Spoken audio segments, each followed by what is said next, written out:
Hey guys, welcome back. Hope everybody's having a fantastic day. I know I sure am. Had a good weekend, had a lot of fun, had some Halloween things had going on at like a local school fundraiser. But back to the gun stuff, firearm stuff, everything we love. Got something extra special that actually came in maybe I think it came in last weekend. Young man brought it down here, wanted me to put this on consignment, and I said, heck yeah. I've wanted one of these for myself for the longest time.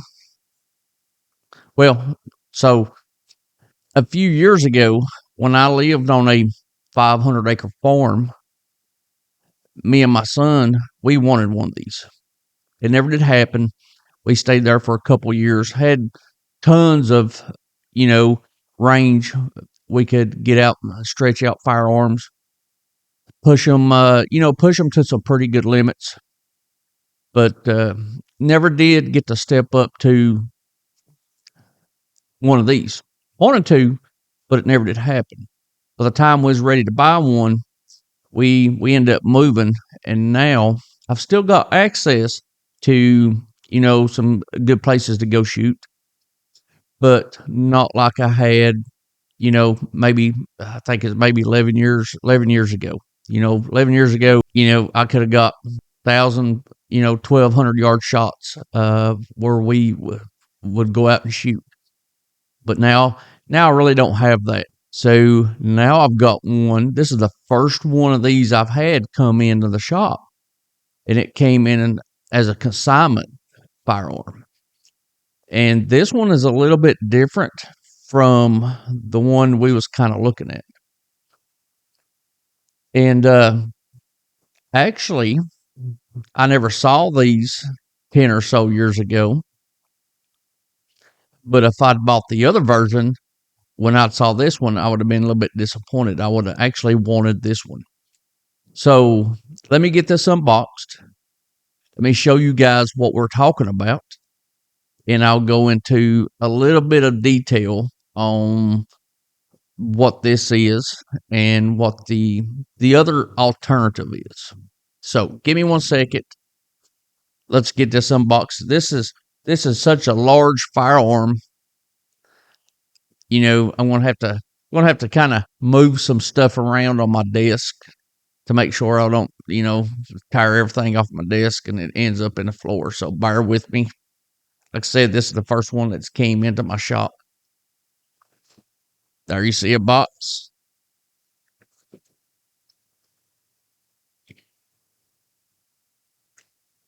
Bear with me, guys. This is a beast. Kind of glad to have gotten this. What I may actually do, actually take this box.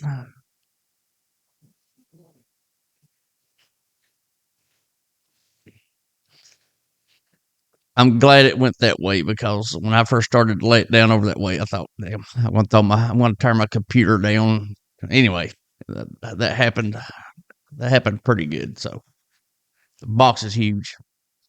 So here's what we're talking about, guys. Get some light on it. Let me turn it around so you guys can see it. Let me stand it up here.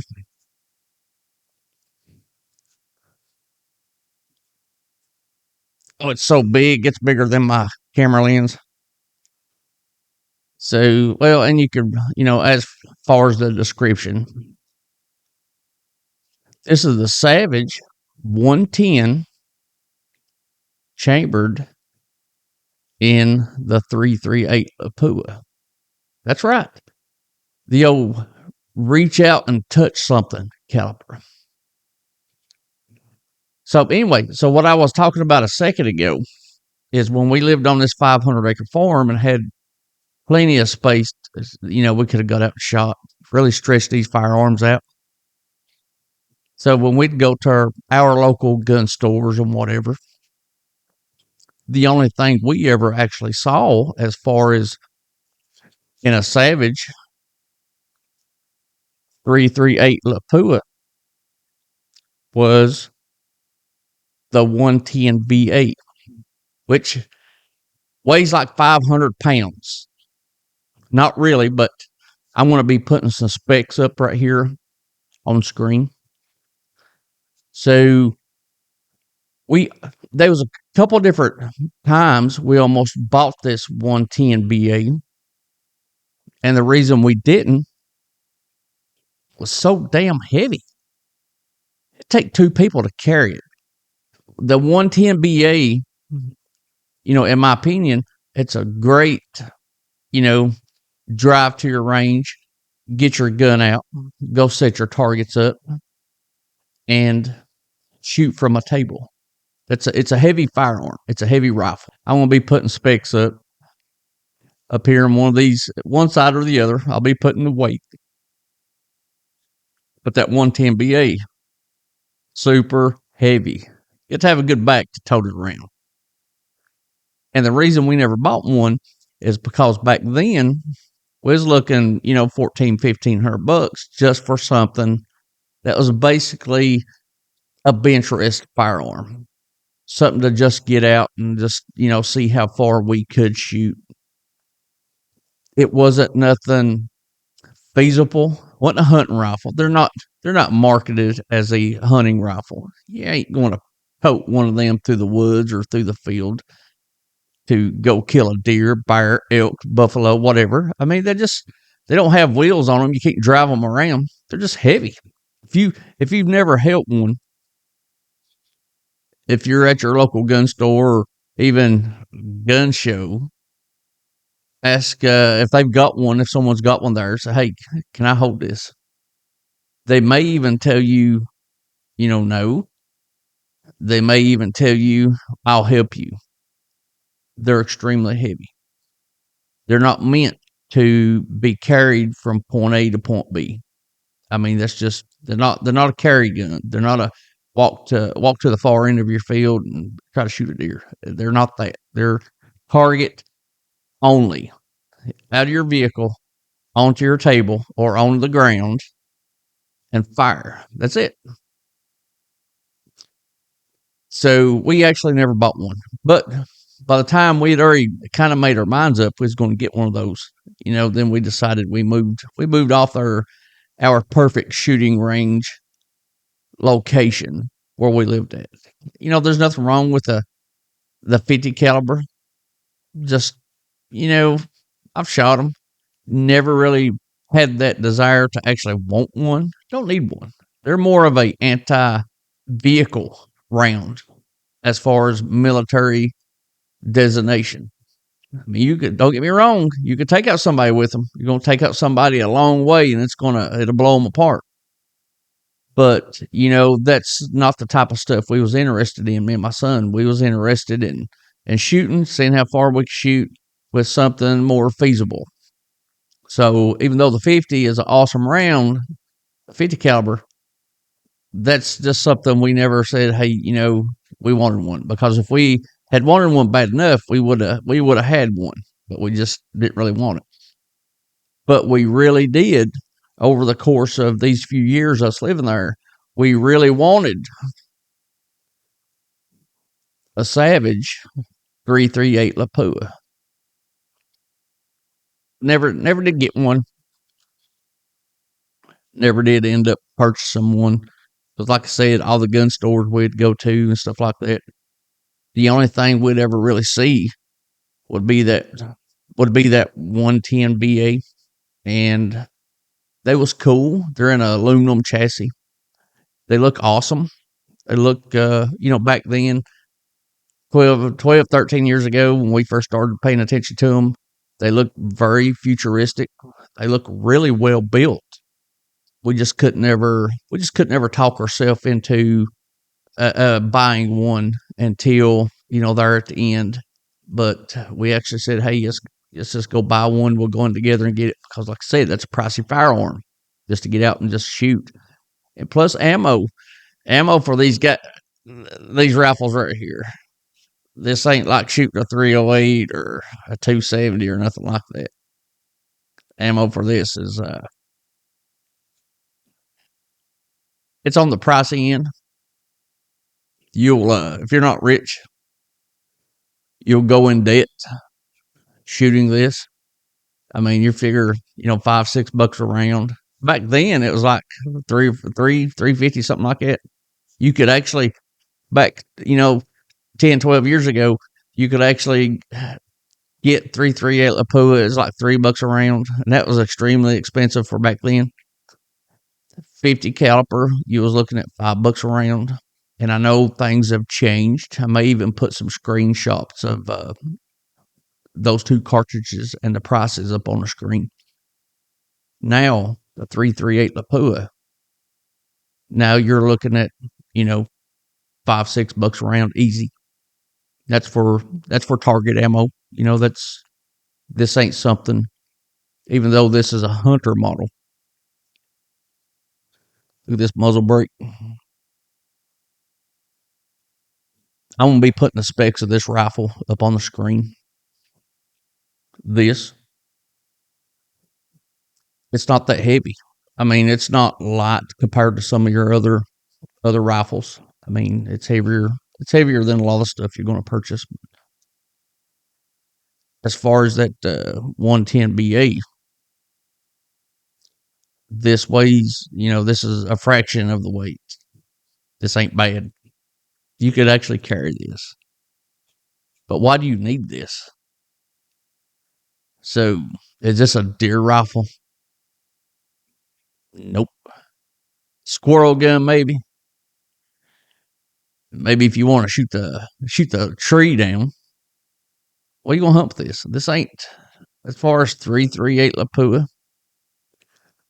These guys that go do safari hunts, this ain't nothing they're gonna take. The reason they're not going to take something like this on these safari hunts, those guys that do safari hunts, they got their noses up in the air. They're not going to take anything with the Savage label on it. I mean, it's not, even though this would be a good elephant gun, I would imagine, they're not going to take a Savage 110 and fly to Africa and shoot a, water buffalo or anything like that. It's a status symbol to go on a safari. So us people here in America, what are we going to hunt with this? Not a damn thing. A target at anywhere from 500 to even on that, I'm going to say 1,200 yards. That's why I wanted one of these years ago. That's why I wanted that 110 BA. I wanted me a purpose built, out of the box, ready to go, get me up to 1,000 yard shot. That's why I wanted one. And in my mind, I thought, with what research I did at the time, that's what I thought that 110 BA was. But I don't know. Is it worth getting to 1,000 yards? So here's how it goes. If you buy a gun like this, a rifle like this, you're not going to put your Tasco. You're not going to put your $200 Vortex. You're not going to go to Walmart or your Bass Pro, or, well, maybe not Bass Pro, but let's say Walmart. You're not going to go to Walmart and buy your optics for a rifle like this. And I know some of you guys are going to throw some hate love. I've bought some of the best scopes I've ever bought at Walmart. Yeah, probably for your 308, your 270, your 243, your 300 Win Mag. Yeah, you get some, I guess, you get pretty lucky. For your 30-06, for your 25-06, oh, you'll get lucky. You'll buy, you'll end up with that right scope, and it'll do good. It'll hold true for years to come. But this 338 Lapua, this ain't your 30-06. This ain't your daddy's 30-06. It ain't your pappy's 270. This ain't your 243, and this definitely is not your 308. Far from it. This is at that other end of the spectrum. This is that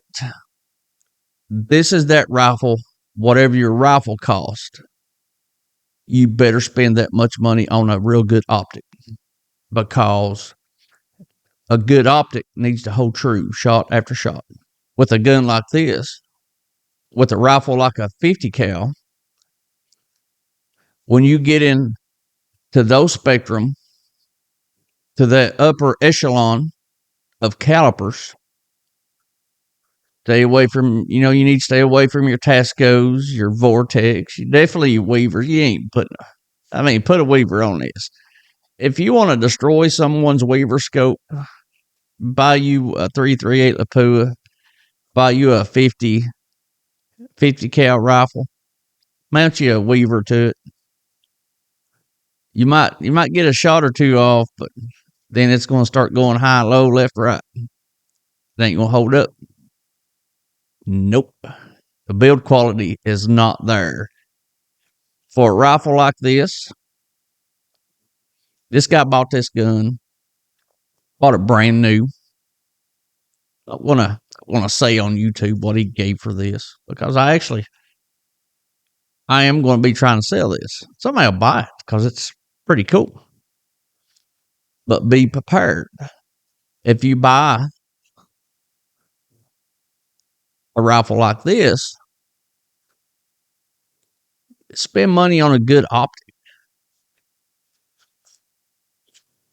You know the old saying, they say it takes a village.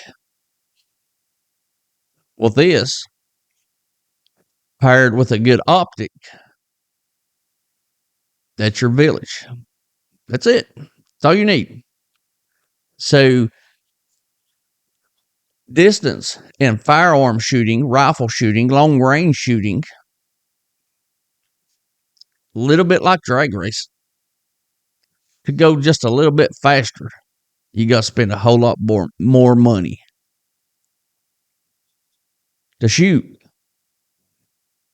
a little bit further, you're gonna have to spend a whole lot more money. It's not it's not rocket science. That's just the way it goes. The better, in this case, this is a Savage. There's nothing wrong with Savage rifles. I'm not going to put this in the same wheelhouse as say Savage Axis. Different, completely different. It's got a good feel to it. This feels quality. But Savage rifles are tried and true. You either love them or you hate them. But they're a proven weapon. There's nothing wrong with having a Savage. There's nothing wrong with having a Savage Axis. Most companies these days makes, lower budgeted rifles for the beginner or the people that's on a budget, whatever how you want to say it. Most companies out there, most good companies anyway, makes that I guess elevation of firearm, and they should. Budget friendly, serious friendly, and that's what this is. Now this rifle right here, it's got a 26-inch barrel. I wish I had some ammo for this, and I'm gonna put up a few screenshots. Maybe even a 338 Lapua cartridge standing next to a 308. I mean, I'm a fan of 308. After I moved from that property where I had the unlimited shooting area, even when I lived there, I had a 308. I've had a 308 for years, different 308s. I just really like a 308. I don't need nothing. I'm glad I didn't spend my money on that 110 BA. It would have been fun living there for a little while. But once we had moved from there, I would have sold it. It's not something I need. It would have definitely been fun when I lived on this 500-acre farm, though. Because, to be honest, living on a 500-acre farm, we had a mountain we could go up on. We would go up there and we'd shoot cow patties. We could see fresh cow patties out in the pasture field. You could see them through when we and I had a good optic on my rifle on my 308, and that's how we'd know we'd hit the target. We would shoot 400, 500, 600 yards with my 308, and you could tell when you'd hit the cow patties out in the pasture field. That's how I roll hillbilly all the way. For several years, our targets was fresh cow patties. The guy, we lived on his land. He had a lot of cattle, and we always had opportunity to go from one field. So maybe a couple of weeks down the road, we'd move the cows to another farm, another field. Which when we'd get up on this mountain, we could see all these fields. We could get these 400, 500, 600 yard patties, and we always dreamt of getting out there and getting those, 1,000 yard cow patties. When you're an Appalachian American, they don't take much to make you happy. Take a fresh pile of cow shit and a 308 Winchester and a Remington 700, or back then we had AR-10s. Me and my son, we both had an AR-10 that we could stretch them out really good with really nice optics. We didn't have no cheap optics, or actually back then our optics cost more than what our AR-10s cost. My AR-10 had a 24-inch barrel. My son's had a 20-inch barrel. We could stretch out 500, 600 yards, and there's nothing like watching a fresh cow patty explode in your glass and your optic at 600 yards. That's pretty freaking cool. That's what we're shooting at. Mind you, we'd be perched up on a big mountain. I mean, there wasn't no timber. It's just all fields. This guy had a lot of cattle where we lived on his place, and it was always an abundance of fresh cow shit, and that's what we used for targets. We didn't have to go set nothing up, didn't have to go check nothing, but you could see it in your scope when you hit that cow patty. It was awesome. But that's what we have. We have a young man that a couple of years ago bought this Savage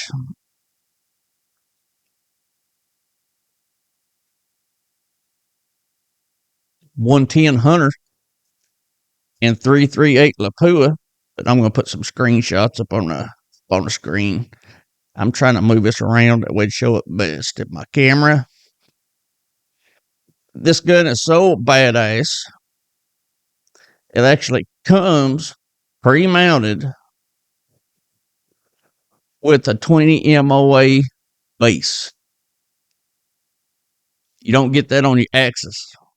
You don't get that on your Ruger Gen 2, your Ruger Americans. You don't get a 20 MOA base pre-mounted on anything unless it's got long legs. And this 338 Lapua has some of the longest legs out there. You can stretch it out. You can have fun.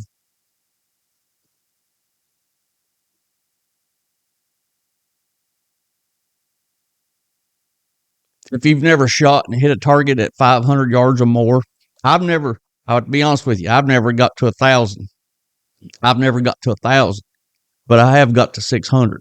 I'd love to get to 1,000. Don't have the time now. I would still love to get to 1,000, but just don't have the time. I don't know if I'll ever get to 1,000. If you wanted to buy something, buy you a really good optic, really good scope. And when I said a few minutes ago, you ain't gonna put your Vortex Diamond back on this, I love Vortex optics. Get the Vortex Razor put on this. Get one of the really good Vortex. Get you a Night Force. Get you a Lapua. You're going to get to 1,000, maybe even 1,200, 1,300 yards. Normally, back in the day, people that wanted to get out to 1,000 would spend a whole lot more money on the weapon, on the rifle, than what you could buy one straight out of the box. They make them now, straight out of the box. If you know what you're doing, if you've got enough sense to put a good optic on it, any average shooter could get out to 1,000 with a straight out of the box rifle. If you get the correct rifle, that 110 BA, I have no doubt you couldn't do it with that. This right here, the right shooter could probably do it with this right here, because it's just, this is lighter. It's going to kick the hell out of you when you shoot it, because it's just the weight's not there compared to that 110 BA. And that's why that 110 BA was so heavy. Heavier the rifle, heavier the pistol, the softer the recoil. This don't weigh nothing. It's going to Jackie Chan your ass every time you pull the trigger. It'll be all right. You'll recover. It's going to probably be about like shooting a 12 gauge shotgun, but out of a rifle. I mean, I'm just spitballing here. I don't know. I never fired this. Could be wrong. Could be right. I don't know. I think with a little bit of practice and a good optic, I think I could probably get to 1,000 yards with this. I don't know. It could be wrong, but I think this would be something that would be 1,000-yard gun. Just my opinion. Like I said, I could be wrong. I would love to get to 1,000. Maybe one day. Maybe when I win the lottery or quit work, retire. I'm glad you guys got to see this. If you want to see it in person, come down here to my shop, 600 Auto Arms and Ammo. Don't worry, YouTube. Not trying to sell nothing on here. We have to be careful how we say stuff, but I like meeting people. If you want to come down, hang out at the shop, you're more than welcome to. Look me up. I'm easy to find. Even easier to talk to. I like talking to people. If you have something interesting you would want to talk about, if you want to come down and join me on my channel, talk about guns, talk about work. If you do something pretty interesting, I've actually got a couple people that build game calls. It's not worked out. We was going to do it. The electricity went out because of the hurricane last month.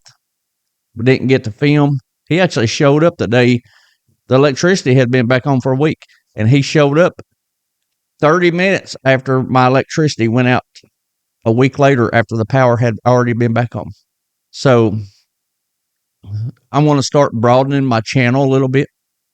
But if you have something interesting you would like to talk about, share with the community, I am opening my door to anybody, whether it be guns or just something interesting. If you got something you want to talk about. Now, for several months ago, I reached out. One of my favorite channels to watch on YouTube now is a channel called Midway Farms. Guy's name is Mike McConnell. That's Midway Farms. Look him up. If you don't know about Midway Farms, you need to look him up. Start watching him. I used to work with one of his sons, Dalton. I've talked to Mike a couple times on the telephone. I've tried to get him down here. Mike's a farmer in the community. He's maybe 20 miles from where I am. I've spoke to Mike. I've opened the door up, several months ago. I said, hey, I'd love to have you on my channel. But Mike's a full-time farmer. He's got a lot going on. Maybe it'll happen one of these days. But please, if you like gun content, if you're a like-minded person, check out Midway Farms. He has a lot of good things to say. Check him out. That'd be great if you do so. And maybe one of these days I'll get him on my channel and just sit down and have a sit down conversation with him. He's a pretty interesting cat. So love to have him on. Mike, he has kind of name dropped me a couple times on his channel. Anybody watching my channel, please, if you have time, check out Midway Farms. He would love your support. And his videos, pretty good videos. But that's all I have to go on about today. Stay tuned. And like always, thanks for watching, guys.